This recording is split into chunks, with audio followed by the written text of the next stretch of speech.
Swami Sri Vedanta Deshika in his Paduka Sahasram writes this beautiful poem. And to give you a quick idea about what is Paduka Sahasram, a poet challenged Swami Sri Nigamanta Mahadeshikan, saying that in one night, how many poems can you compose? So Swami says, okay, let me take up the challenge. And he was residing in Srirangam, and he was so attracted to the Ranganatha Paduka, the sandals of the Lord. So he decided to compose a poetry on this that he named as Paduka Sahasram, Sri Ranganatha Paduka Sahasram, as people call it. And he composed 1,000 poems in one yamam. One yamam is 3 hours. And of these 1,000 poems, which was done in just 3 hours, he has included 40 such chitra kavyams, these kind of poetic representations, which could be the Shabdalankaram or the Varnalankaram, which could be beautiful for our ears, or the pictorial representations. And all this was done in 3 hours, which is a record-breaking thing. So this one sloka is an example of what kind of slokas were there in Paduka Sahasram. So ya ya ya ya ya ya ya ya is one beautiful sloka.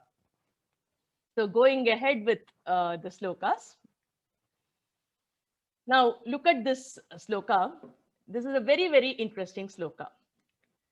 Vandeham devam tam shritam rantaram kalam vasayaha Ramo Ramadhirapyago Leela Marayodhyevase. This sloka is about Lord Sri Rama, who is with Sita. It explains about Rama killing Ravana and Sita and Rama living happily in Ayodhya for a long time, so on and so forth. A beautiful sloka. Now, if you look at this sloka, Sevadyeyo Rama Lali Gopyaradi Mara Mora Yessa Balankaram Taram Tam Shritam Vandeham Devam. This is a beautiful sloka on Sri Krishna. Sri Krishna with Rukmani, the gopis, enjoying his company, and the Lord having goddess Lakshmi in his chest, so on and so forth. It's a beautiful sloka. But what is very interesting about the combination of these two slokas is that if you look at the first sloka, the second sloka is just the reverse of the entire first sloka. So if you write the first sloka in the reverse order, you get this beautiful second sloka. So this is like a palindrome, which is called as the Anuloma Viloma Kavyam. This was written by Sri Venkatadri Kavi, and it is called as the Raghava Yadaviyam. If you read it, in the normal way, it is all about Raghava or Lord Sri Rama. If you read it in the reverse way, it is all about Lord Sri Krishna or the Yadava. So not only he is given a palindrome in the form of slokas, the reverse sequence gives an entirely different story, and both of it is combined. He's not just written one sloka, he's written 30 such slokas using Anuloma Viloma format. So the 30 slokas actually become 60 slokas when you reverse it. So this is a palindrome, which is Raghava Yadaviyam by Sri Venkatadri Kavi. The same Venkatadri Kavi has also authored something called as the Sri Lakshmi Sahasram. He is said to be a follower and admirer of Swami Sri Vedanta Deshika, who I explained earlier, the Paduka Sahasram. So he is inspired by it, and he's used some similar patterns in his Lakshmi Sahasram. That's what the scholars say. Now look at this sloka. Shama Samagama Bhima Ramanama Sama Kshama Kshema Rama Rama Pramasima Sumatima. So this is a wonderful sloka. And if you look at the pattern of the sloka, Ma seems to be repeated very frequently. So if you look at the pattern, this gives you this beautiful pattern of Ma being repeated 16 times. And this is supposed to be a Shodasha Dala Padmam, which is the 16-petaled Padma is lotus. A lotus which has 16 petals, that is the format that is being used. So for every alternate alphabet, Ma is used. So the pattern will go like this. So if you look at Ksha and start with it, Shama, Sama, Gama, Bhima, Rama, Nama, Dima, Sama. So that is the pattern this entire flower actually blossoms. So this is from Sri Lakshmi Sahasram, Shodasha Dala Padmam. Lakshmi Sahasram is still going on. Samudrajo natan kuryat sanas samsara tarika Samudrajonvitan krauryat punastrasan vitarika. This is again a very beautiful, slightly more complicated pattern if you notice. So if you look at it, the first word Samudrajo and the last word Tarika are the same in the first and second line. In between, Tan, Yat, Na, Sa, all these are common. So this is supposed to create an appearance of a arrow. You know the bow and arrow? So this is supposed to be like a shara or the arrow. And the common things are in the different shape that you see in between here. So the pattern has to be established by the poet upfront, where every alternate alphabets are common between the first and the last line, in addition to the first word and the last word. This is called as the Sharabandaha, or the format of the arrow. Now, this is an outstanding poem from Paduka Sahasram.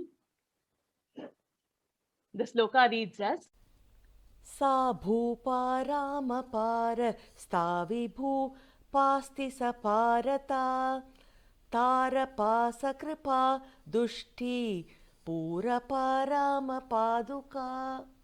So this sloka on Paduka is an outstanding, interesting pattern, which is in the form of a drum. So typically, when you look at the drum, how do people understand it? It is like, you have to tie the drum. So when you tie the drum, typically people have to go to one corner, tie the middle string, go to the next string, and then they have to tie the middle, and then go to the top of the next string, tie it, and then go to the middle of the next string. So this kind of a pattern is used in order to create this poetry. So if you look at the screen, you will be able to see that this poetry gives this beautiful format. Now imagine this to be a drum. So the first line is Sa Bhupa Rama Pada. So I have just written every alphabet of the sloka in these 4 lines. Okay. Now the pattern of the drum actually evolves. Look at this. Sa Bhupa Ra is the first thing, followed by the second one. And then the third. All these 3 actually represent the first line. So the V and the first line are the same.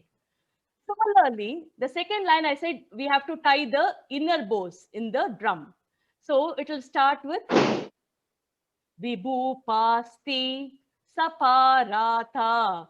So Vibhupati Saparata is the second line. That will come as the inner thing. Now for the third line, if you notice, the pattern will be from the other side, and the third line will match the pattern. The fourth will be the other string. So this pattern is a pattern of drum formation using this sloka. This is again from Paduka Sahasra, which was written in 1 yama. Now this is yet another beautiful thing from Lakshmi Sahasram. In this sloka, this pattern is given. Now let us create the sloka from this pattern. So how do we bring out a sloka from this pattern? So now you have Na, which is common. 16 times the Na is repeated. So how we have to go ahead is Na, then go by each of these petals. Na, Shita, Pa, you go. Then you return Ti. So that will be the first phrase. Na, Shita, Pa, Ti. Then you go back to the Na. Nakasadva, Di. You stop it there. Nadi netra du. So every time you go to the petal, come back to the na. Go to the petal, come back to the na. And that is how the entire pattern is formed. नाशितापत्तिना नाकसद्मादिना नादिनेत्रादुना नादिनीं विष्णुना नापचारादिना नामयात् सज्जनान् नावितुं मां विना नाश्रयान् यादना. If you look at the outer layer of this lotus, Padmatra Virasa Mamnya. Padmatra Virasamnya is the outcome of this entire flower. He says, the Honorable Padma Devi emerged from this lotus. So that is the outer petals that the author has created with this beautiful sloka. Now, this is one outstanding sloka. I think all of us have to actually by heart this 2 lines of this sloka. Neta devalina masha dhanadhina neka loki masyanam bhakya yogisham payadetam rame raja. Now, this sloka is one that I was flabbergasted with. It's like, you know, this sloka explains the story of Rama. And how this goes is, this one sloka is the entire Ramayana. Now, how can one sloka be the entire Ramayana? The first sloka is taken. The second sloka is the reverse of the first sloka. So we've seen such patterns earlier. Now, the author has created this particular sloka in a way that you can start from any alphabet and go on to 32 alphabets. It will create a meaningful sloka again.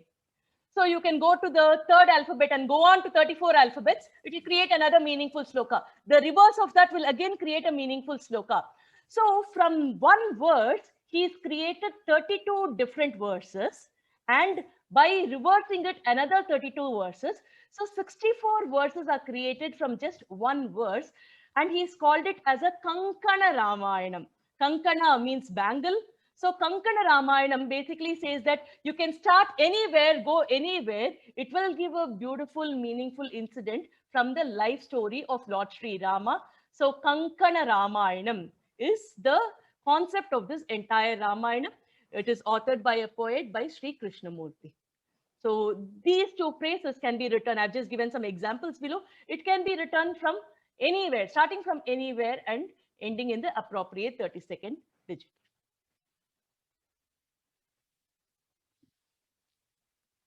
Now, the next one is yet another beautiful poem. Lokatara Kamachara Kaviraja Duravacha Tara Gate Padarama Rajate Rama Paduka.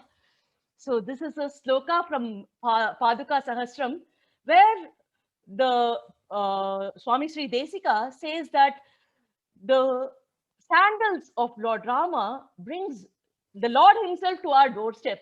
So what greater thing can ever be there? It is such a sweet thing. The sound of it itself is so beautiful, so on and so forth. Now this sloka can be written like a rectangle. One akshara is taken into each of these boxes. And once you reverse it and write it, the sloka becomes a 8x8 square.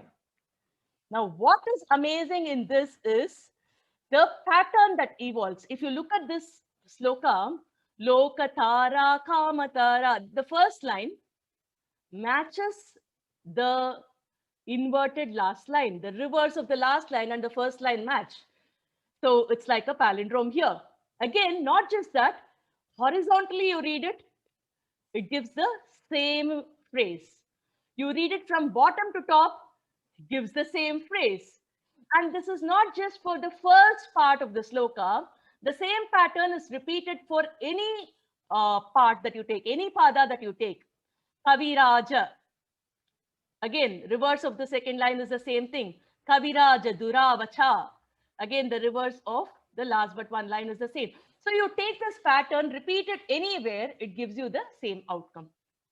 So such beautiful compositions. And remember, this was done just in 3 hours as 40 slokas of 1000 slokas. Now, this is the final sloka, which I'm going to explain and conclude this session. One of the most outstanding slokas that we can ever come across.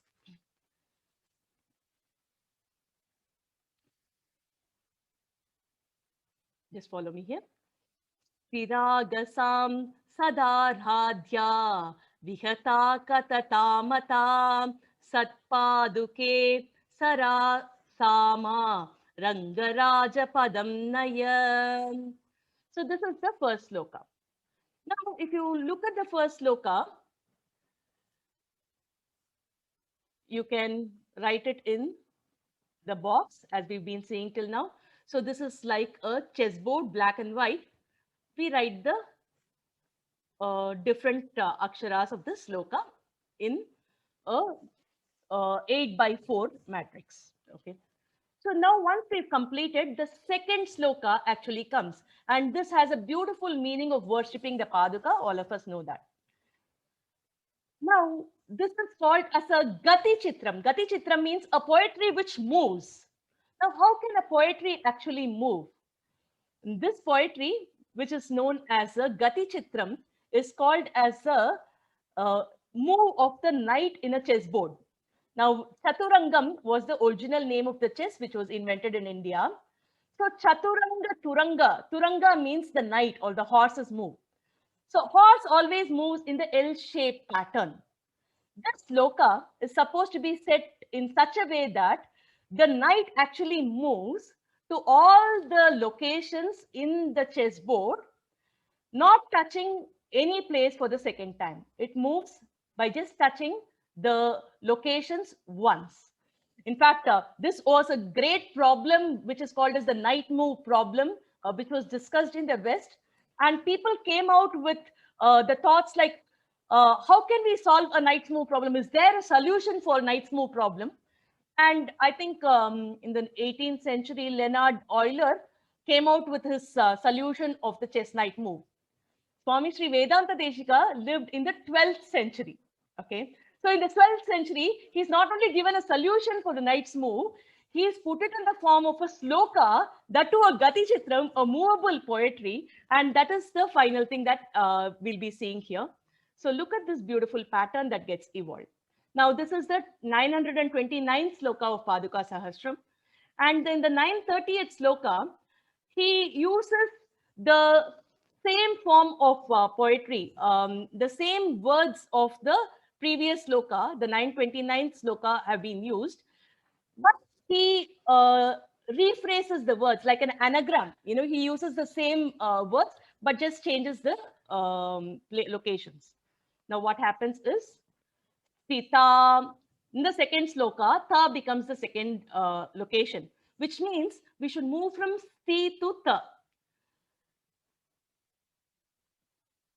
Then from Ta to Sa, Sa to Ma to Ya to Ra. So this kind of a moving pattern is mentioned in the 930th sloka. And finally, the numbers mentioned here are the way the knight actually moves when you compile these two slokas together, showing that this is the move of the knight. So for this, I have referred a lot of books from Valmiki Ramayanam to Srimad Mahabharatam to Paduka Sahasra of Swami Vedanta Deshikan. In fact, Shadakopan.org is a website which gives a lot of these wonderful treasures. There's a great book which is called Vandardatta Sanskritam by Sampadananda Mishra and Vijay Podar, which explains a lot about these kind of poetries. So a lot of compilation from different sources have been taken to bring out this particular session. I hope all of you could get a glance or overview of what our ancestors have given us. So with this, I will open up to questions, discussions, feedback, responses. Thank you. Hi, Pravina. There is a question for to repeat the pi thing again. So in the chat. So you may want to revisit the pi once again with that Kadapayadi Samkhya. Okay, sure. Yeah, before I go there, any other questions, discussions? Yeah, I feel, Pravina ji, Yes.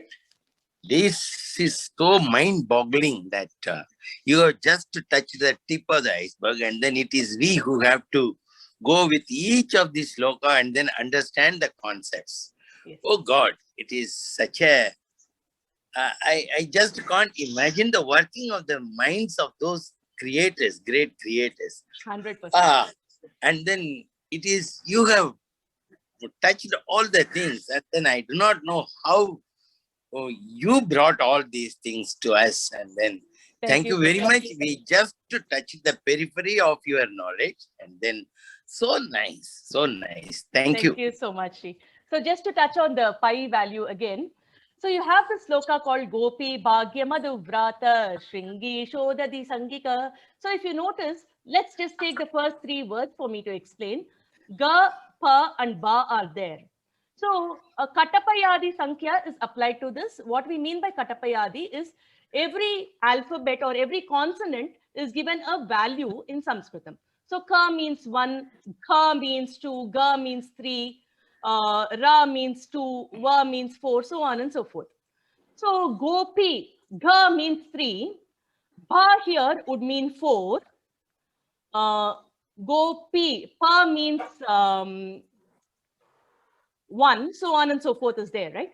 So when you substitute these values to the sloka, what happens is Go is 3, Pa is 1, Ba is 4, so on and so forth. When you go on substituting the value, you get the value of pi to 31 decimal digits. So that is what I mentioned here. Yes. Any other questions, discussions? Hari Om Bhagini, Namaste. Namaste. Bhagini, Kakkahadgaujo tasmin sloke mama eka sandehaha bhavati uktavadi ekaksharam punaha na agacchati iti uktavadi parantu tasmin sloke da asti kila tritiya da dvivaram agacchati mudrana doshaha va athava tatha asti va. No. I said no akshara is repeated out of place. It's in the same sequence without duplication. So, sarva aksharani agachati, all the aksharas come in there, but it's in the same sequence of that. Without, da is not used in some other place. It's used in the same sequence as appears in the... Na dvivaram agachati va ideva mama prashna. Agachati.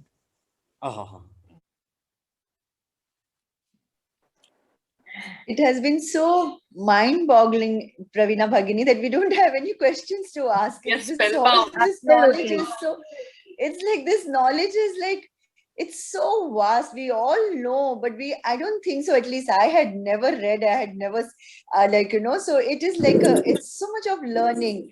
I think everything is so interconnected, our music, our literature, our culture, and everything is so interconnected. That is what I'm learning now. Thank you so much. I have no questions, but I just want to learn from you as much as we can. That's it. I have just that to say. Yeah. Thank you. The more I hear, the more speechless I am actually. And that is pretty rare for me, being such a talkative human being. In fact, these kind of poems, there are so many other formations. Due to constraint of time, I showed only a few things. There are some wheels which come out and that show a secret which is popped out of the poetry.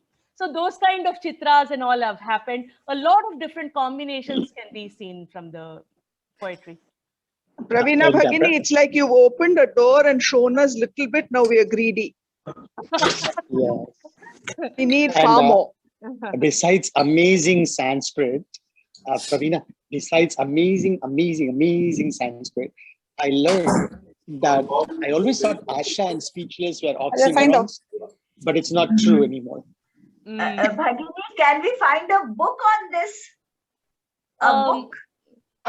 There is one book called Vandata to Sanskritam that I had mentioned towards the end that has a few of these. It's just samples of these are there, but exclusive books. If you go Google for Lakshmi Sahasram or Paduka Sahasram, you can get these granthas by itself, which host a lot of these slokas. Guru, what is fascinating is, such an intricate, whatever you're talking to us, you're making it simpler for us to understand. I'm finding that even more interesting, you know.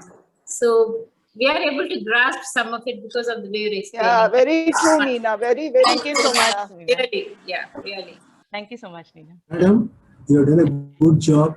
And will you be able to tell me that you will be bringing out this on YouTube later? I have recorded it. Most likely, I will be sharing it. Yes. Yeah, it's because we can't memorize it. It will be forgetting all these things. We'll have to go through again and again to appreciate the Paduka Sahasrama Vedanta, everything whatsoever. You have given small introduction to all these things. I hope the rest of the life you will try to know more and live on this. Let us hope so. I am Raghavan from your father's. Thank you, Ji. Thank you so much. Guru Praveena, thank you. This Thank is you. magic, I feel. Adbhutam magic. Can't even imagine the way the numbers and the flowers and the alphabets.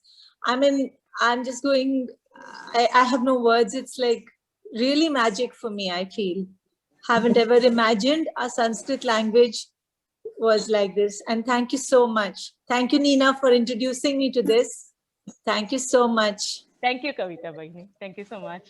Praveena, Shobha here. Yes, Shobha. Thank you so much for. Thank you. Thank you so much, Shobha. So our next Vidyanidhi will be on the 10th of April. So looking forward to meeting you all. Namaste. Dhanyavadah.